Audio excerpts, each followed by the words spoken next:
जय जगन्नाथ श्रोता बंधु सार्थक भागवतर आलोचनार परिसर को आपण मानक स्वागत। श्रोता बंधु आज आम सार्थक भागवतर भाग 8 को श्रवण करवा। आसंतु परम शास्त्र भागवत अभ्यास करुथिब नित्य जो शास्त्र भागवत को कृष्ण चरित को माध्यम करी भगवान चरित को आधार करी जो परम शास्त्र भागवत को रचना करागला ए मानव समाज को यही दिग्दर्शन दिए भागवत। आसंतु ए संसार है भगवान माया ए मायार निज को ऊर्ध को नेले आम ईश्वर सत्ता को अनुभव कर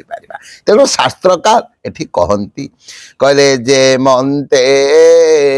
जड़े प्राणी पसे पुणी उठते शिर दिशे जन्म मरण एहि मते अर्जिला कर्मर आयते अज्ञाने ए घोर संसारे जीव भ्रमयी अहंकारे विष्णु विषये मन भरी साधिव शरीर पाशोरी करी छाड़िव जड़ देह त्रिअहंकार माया मोह।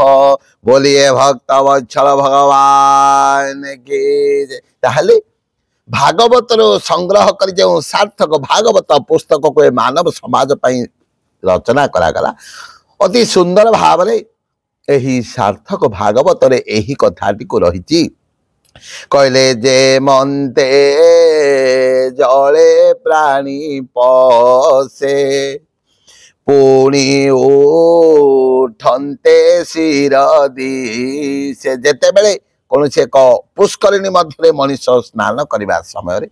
जेते बेले से पुष्करिणी भितर बुड़ी जाए निज को बुड़ाई रखे से समय पर्यंत आम शिरटा देखा जाए न था किंतु जेते बेले पुनर्बार ठिया हो जाए तार कौन हुए शिरटा देखा जाए ठीक से भली भाव में कौन हुए ना जन्म मरण एहि मते अर्जिला कर्मर आयते ये जो जन्म जन्मांतर कर्मर फल भोग करने मनीष संसार को बारंबार आसवा पड़े जावाक पड़े किंतु आत्मा है अजर अमर किंतु ए शरीर है कौन क्षणस्थायी क्षणभंगुर ए शरीर जिते बड़े पुण्य सरीज पाप फल भोग सरीज पुनर्बार आमको संसार शरीर त्याग करने पड़ो किंतु आत्मा है अजर एवं अमर तेणु जन्म मरण एहि मते अर्जिला कर्मर आयत ये जो जन्म जन्मांतर पाप पुण्यर फल स्वरूप आमको संसार में जन्म लेवाक पड़े किंतु ये जो पाप पुण्यर कर्मर फल जिते बड़े भोग मनीषर सरी जाए ए संसार मनीष को त्याग शरीर छाड़ी चली जावाक पड़ी था। अज्ञाने ए घोर संसारे जीव भ्रमयी अहंकार किंतु जेहेतु मनीष शास्त्र को भल भाव में बुझी पारे ना ज्ञानी पंडित साधु संतर कथा को भल भाव जानी पारे ना तेणु कौन अज्ञान स्वरूप ए संसार टाक निजर चिंता करी मनीष ए संसार मध्य घूरी ए संसार मध्य निज को जड़ित कर रखे तेणु शास्त्रकार अति सुंदर भाव में कहते कहले अज्ञाने ए घोर संसारे आउ जीव भ्रमयी अहंकार आउ अहंकार अर्थात मन मध्य गर्व अहंकार काम क्रोध लोभ मद मात्सर्य अहंकार विकार को स्थान दे मनीष कौन करे ए संसार टाक निजर बोली चिंता करी ए संसार में मो रही बोली चिंता करी निज मन मध्य गर्व अहंकार को रखी ए संसार टा मोर चिंता करी संसार मध्य बुड़ी रही था जेभली भाव में पुष्करिणी रे बुड़ी गले आमको अन्य किछि देखा जाय न थाए कि आमको भी केही देखि न थाए ठीक से बड़ी भाव रे मनीष आज संसार रो जो काम क्रोध लोभ मद मात्सर्य अहंकार भितर एभली भाव रे जड़ित होई रहिछि ताकू केवल संसारटा देखा जाउछि किंतु जो कथा को रखी जो कथा दे भगवान को आसीतिला से कथाटा को आज भूली जाइछि तेणु शास्त्रकार कहंती कले विष्णु सए मन भरी साधिब शरीर पाशरी आउ करी छाड़िब जड़ देह त्रिय कार माया मोह आमको कौन करने को पड़िबो भगवान विष्णुंकर कथारे मन को निवेश करने को पड़िबो भगवान नाम को गायन करने को पड़िबो आउ विष्णु भी सए मन भरी साधिब शरीर पाशोर एवं समाधिस्थ होबा को पड़िबो आत्म साक्षात्कार होबा करबा को पड़िबो ए शरीरटा आमर नुह केवल आत्मा हला आमर बोली आम निज को जानिबा को पड़िबो निज को निजे चिन्हिबा को पड़िबो केमिति ना करी छाड़िब जड़ देह त्रिय अहंकार माया मोह मन मध्यरु अहंकार माया मोह को त्याग करी भगवान रातुल चल मन को निवेश करदेवा आउ विष्णु भगवान कथा को श्रवण करवा विष्णु भगवान कथा को निज भितर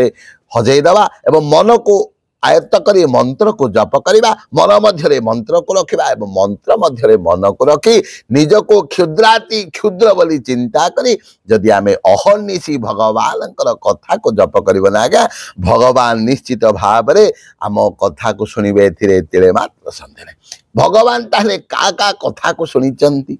आपण माने जदि गीता को भल भाव में पठन करेंगे गीतार यही श्लोकटी मोर आज मन पड़ जाए कहले अनन्य चिंतयन्तु मां जे जनाः प्रसुपासते तेषां नित्याभियुक्तानां योगक्षम वहाम्यहम्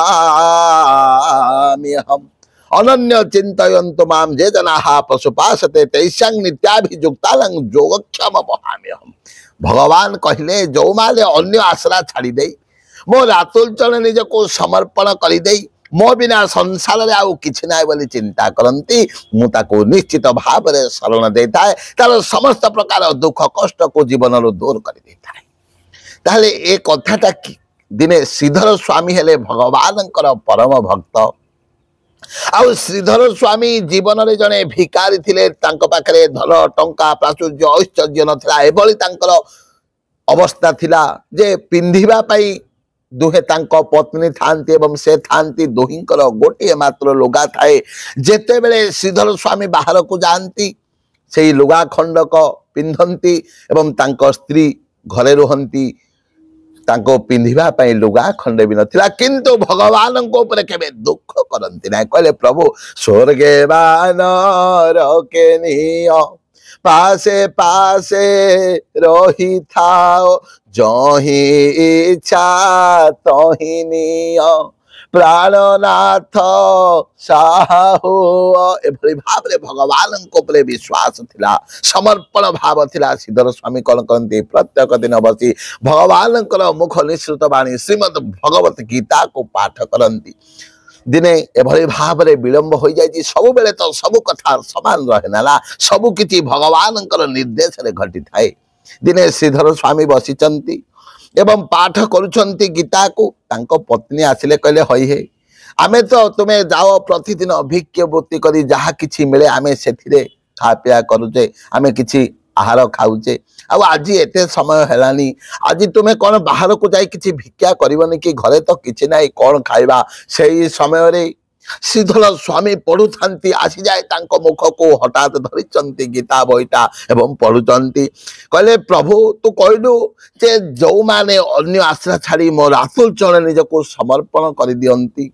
जो माने अन्य किछि नाही संसार रे बोली चिंता करी तोते पूजा करंती तोर पाठ करंती तो नाम को स्मरण करंती तू तो सार समस्त दुख कष्ट दूर कर देउ ना प्रभु मोर तो धन दरकार नाही टंका दरकार नाही प्राचुर्य दरकार नाही ऐश्वर्य दरकार नाही किंतु खाइबा को तो खंडे खुद मध्य नाई घरे एक ही प्रभु तोर विचार कहीं भगवान कहती आमार जो करियास आमी तार करू सर्वनाश तारी पर जो करियास आमी तार दासान दास भगवान कहले मते जे आश्रा करे मु तार सर्वनाश करे तारी पर जे मते आशा करे मु तार कौन करे दासान दास हो जाती कहीं सी अंतर्यामी भक्त को भगवान परीक्षा करती प्रकृत में भक्तर किभली निष्ठा रही भक्तर किभली भाव में प्रेम रही भगवान तो दीनबंधु ना से अंतर्यामी ना हृदय कथा को हृदयंगम कर बुझी पारती आज्ञा कहीं से कथा सार्थक भागवत कहगला कहले विष्णु भी सए मन भरी साधिव शरीर पाशरी आउ एभली भाव में भगवान विष्णुंकर नाम को कीर्तन करिबो पठन करिबो ए शरीर को मध्य पाशरी देबा को पड़िबो ताहले निज को आमे निजे जानि परिबा तेने श्रीधर स्वामी सही समय रे गीता को धरिचंती हस्तरे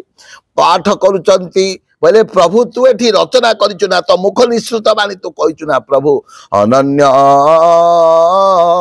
चिंतयन्तु माम जे जनाः प्रसुपासते तेषां नित्याभियोक्तानं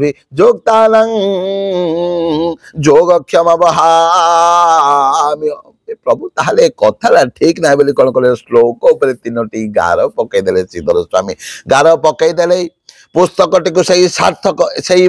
गीता को रखिदे जीवन तो तांकर सार्थक होइछि निश्चित भाव में कहीं प्रत्येक दिन जो माने गीता को पाठ करेंगे निश्चित भाव में भगवान गुहारी शुणिबे जेते बेले श्रीधर स्वामी गीता को रखिदे एवं जाली जाइचंती भिक्षावृत्ति करबा पई सही समय भगवान कृष्ण अंतर्यामिना कौन करिचंती गोटे बस्तुली रे गोटे बस्तारे समस्त जिनिस भरपूर कर भगवान निजे ताको धरिचंती स्कंदरे जेते दूर टेकी पारिबे प्रभु रखी आसिले जाई डाकिले श्रीधर स्वामी घरे कहले माँ किए अच्छी कबाट खोलिबे कि माँ किए अच्छी घरे कबाट खोलिबे कि जेतल तीन थर बाड़े भगवान निजे श्रीकृष्ण आसिचंती ना मनीष रूप को धारण करी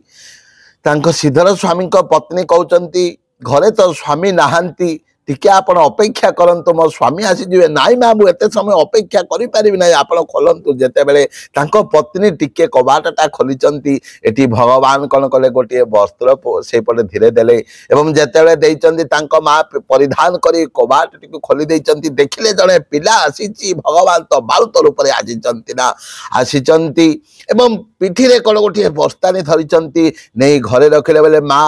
बापा ए टिके समय तले मते ए जिनिस दबा पाई कहले तेनु ए जिनिस तक मोर शक्ति नथिले मध्य मुआकु बोही बोही आनिची मा बापा देइचंती या कहि जेते बेले रखि देइचंती सेही समय रे देखा गला घर अवस्था धीरे धीरे बदलिबा को लागिला घर मध्य एक सुगंध बाहरिला जे के एक देदीप्यमान ज्योतिधारा घर भीतर उद्भासित होला बली अनुभव होला श्रीधर स्वामी पत्नी को सेते बेले पचारुचंती बाप प्रकृत रे तू किए सेही समय रे श्रीधर स्वामी पत्नी को यही भगवान श्रीकृष्ण कहते माँ बापा कहले जीवाई तेणु मु आसिली मु अन्य कहीं नुहे से समय माँ कहले ठीक अच्छे बाप जदि आसीचु टिके बसी पड़े मु कौन टिके रांधि दौची खाई जीवु से समय भगवान श्रीकृष्ण कहते माँ मु केमिति खाइबी देख बापा परा मो जीवरे आज तीनोटी गाल काटी देइचंती एवं देखिला बेले घर सारा रक्त हो गलानी एवं जेते बेले सेही श्रीधर स्वामी पत्नी बोली पड़ुचंती सेते बेले भगवान सेही जगार उभान हो गले एवं श्रीधर स्वामी पत्नी सेही जगार बसीचंती किछि जानि पारिले नाही किछि समय परे जेते बेले श्रीधर स्वामी भिक्षावृत्ति सारी घर को आसीचंती एवं पचारुचंती घर अवस्था केमिति बदलिला जिनिस पत्र भरी होईची सेही समय रे तांको पत्नी समस्त कथा जेते बेले कहिले जानिगले श्रीधर स्वामी प्रकृत में मो भगवान आसीथिले एवं कहले हे पत्नी तुमे केते अभाग्य मो भगवान को देखिदेल आउ कौन कहले ना तुमे तांको पार्टी रे कौन तीनोटी गार काटी देछ सही समय रे श्रीधर स्वामी चेता हजिगला कहले कि विचार कली भगवान सही श्लोक ऊपर गाड़ी देली गार कर देली तेणु भगवान जीवन आज तीनोटी गार हो गला कहीं मु आपण मान को कहबार अर्थ যদি ভাব হয়েগলা যদি ভক্তি হয়েগলা কণ হব না লোম সবু টাঙ্কুরি উঠিবে নেত্রু অশ্রুধারা আপে আপে প্লাবিত হয়ে কাহিঁকি ভগবান কহନ୍ତି আরে মুজারে হইলে সদয় জ্ঞানতা আপে হৃদয় উদয় সেই কথা শ্রীরামচরিত মানসরে କହିଛନ୍ତି କହିଲେ মম গুণ গাবত পুলক শরীরা গদ গদ গীর নয়ন বহনীরা ভগবানଙ୍କର କଥା କହିଲା ବେଳେ ଆମ ପାଟି ସବୁ ଆପେ ଆପେ ଜାଳୁ ବାନ୍ଧିଯିବ ଏ ଶରୀରର ଲୋମ ସବୁ ଟାଙ୍କୁରି ଉଠିବ ଏବଂ ନେତ୍ରରୁ କ'ଣ ହବ ଅଶ୍ରୁଧାରା ପ୍ଲାବିତ ହୋଇଯିବ ଇଏ ହେଲା ପ୍ରକୃତରେ ଭଗବାନଙ୍କୁ ଭକ୍ତି ଆଉ ଏଭଳି ଭକ୍ତି ଯଦି କରି ଆମେ ଭଗବାନଙ୍କୁ ଡାକିବା ନିଶ୍ଚିତ ଭାବରେ ଭଗବାନ କ'ଣ କରିବେ ଏ ସଂସାର ରୂପକ ସାଗରରୁ ଆମକୁ ଉଦ୍ଧାର କରିନେବେ କାହିଁକି ଜନମ ଜନମ ମୁନି যতন করাই অন্তরাম কহি আবত নাই জন্ম জন্মান্তরে মুনি মানে সিদ্ধ মানে সাধক মানে প্রতি ক্ষণে ভগবানଙ୍କର নাম উচ্চারণ କରନ୍ତି কিন্তু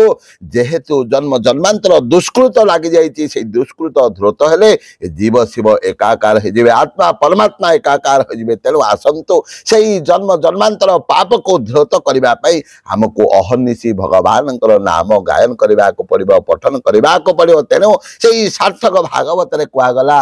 କହିଲେ ବିଷ୍ଣୁ ଶହେ ମନ ଭରି ସାଧିବ ଶରୀର ପାଶୋରି କରି ଛାଡ଼ିବ ଜଡ଼ ଦେହ ତ୍ରିୟ କାର ମାୟା ମୋହ ସେତେବେଳେ ଯାଇ ଏ ଜୀବନଟା ଧନ୍ୟ ହବ ଏ ଜନ୍ମଟା ସାର୍ଥକ ହବ ଯେତେବେଳେ ଆମେ ଏ ଶରୀରକୁ ପାଶୋରି ଦେବା ଭଗବାନଙ୍କର ନାମରେ ହଜିଯିବା ଭଗବାନଙ୍କର କଥା ଶ୍ରବଣରେ ହଜିଯିବା ଏବଂ ଅହର୍ନିଶି ଭଗବାନଙ୍କର ନାମ କୀର୍ତ୍ତନ କରିବା ଗାୟନ କରିବା ପଠନ କରିବା ଶ୍ରବଣ କରିବା ଜୟ ଜୟ ଜଗନ୍ନାଥ ଜୟ ଜୟ ଜଗନ୍ନାଥ ଜୟ ଜୟ ଜଗନ୍ନାଥ।